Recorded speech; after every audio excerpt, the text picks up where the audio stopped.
সরকার আপনি অনতিবিলম্বে সালমানের তেল খনির তেল উত্তোলনের প্রয়োজনীয় ব্যবস্থা করুন, নচেত আমরা তেঁতুলিয়াবাসী আপনার বিরুদ্ধে সকল আন্দোলন আমরা গড়ে তুলব এবং সকল মানুষকে নিয়ে সকল জনতাকে নিয়ে।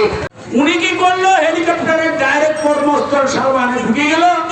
আমরা খবর পাইলাম যে বিরাট পথে আমাদের দেখা বিরাট পথে উদ্বোধন এসে বললো, আমি ভুলের পুরের সাথে হাতে দিয়েছিলাম, বললো যে এখানে সর্ববৃহৎ তেলের খনি উদ্বোধন করলাম, এশিয়া মহাদেশের মধ্যে সর্ববৃহৎ তেলের খনি সালমানে।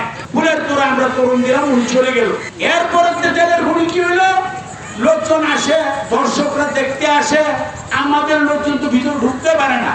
এই অবস্থায় রাতারাতি কিছুদিন পরে এই যে আন্তর্জাতিক যে টেন্ডারটা দেওয়া হয়েছিল, এই টেন্ডারটা ফ্রান্সের ফস্টাল কোম্পানি নিয়েছিল। এই টেন্ডারের মধ্যে দুবাই সংযুক্ত আরব আমিরাতের টেন্ডারের সেকেন্ড বিডে ছিল, সেইখানে তারা দিল না। ভারতের দাদাগিরি করে ফ্রান্সের ফস্টাল কোম্পানিকে সেই টেন্ডারটা নেওয়া হয়েছিল। সংগ্রামী সাথী ও বন্ধুগণ, সেই যখন তেল বাইর হইল ৬০০০ ফুট গভীরে, তারপরে ২০০০ ফিট তেলের মুখটা করা হইল কি ১২ ইঞ্চি বেসাতে ২১টা ট্যাঙ্কি লাগানো হয়েছিল সালবাহানে তেল স্টক রাখার জন্য। এই তেলগুলো যখন উত্তোলন শুরু হইল, ইনারা বরফের মতো নিঃশব্দে পড়ে গেল। আপনার একথা বলতো, পঞ্চগড়ের আপোষকামী মানুষ নিজের প্লেটের ভাত টেনে নিয়ে যাচ্ছে ভারত সরকার, আর আপনারা বসে এই মক্কার ঘরে আবার এই শয়তান দৌড়া। আমার যেখানে খনি সালবাহানের তেলের খনি আমার এখন আর ওদের ওখানে যায় না। এই খনির মুখটা হাইড্রোলিকের মাধ্যমে ওরা ওখানে টেনে নিচ্ছে, এখন আর তেল উঠে না।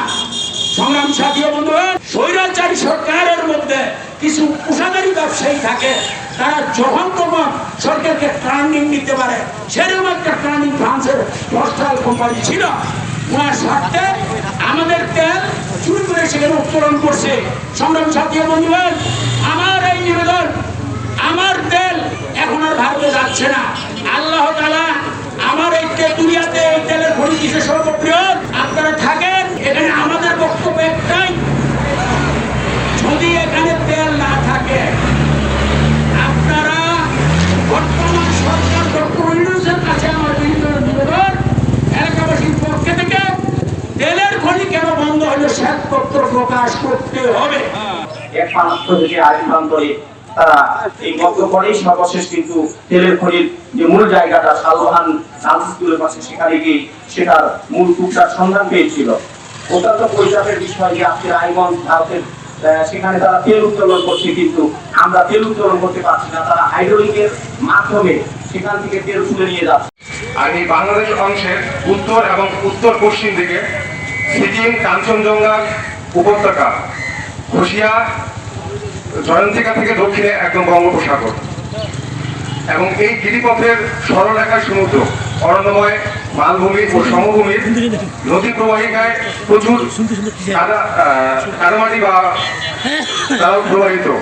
ভূবিজ্ঞানীদের মতামত মন্তব্য হচ্ছে যে আমাদের এই অংশটি, বঙ্গোপত্যকার এই অংশটি খনিজ সম্পদ এবং তেলের উপর আসে। মাঝখানে কিছু কিছু চাপের কারণে বলা হচ্ছে যে আবার এই ভূবিজ্ঞানীদের বলছেন যে এই খনিজ সম্পদ উত্তোলনে আসলে তারা বিস্ময় প্রকাশ করতেছে।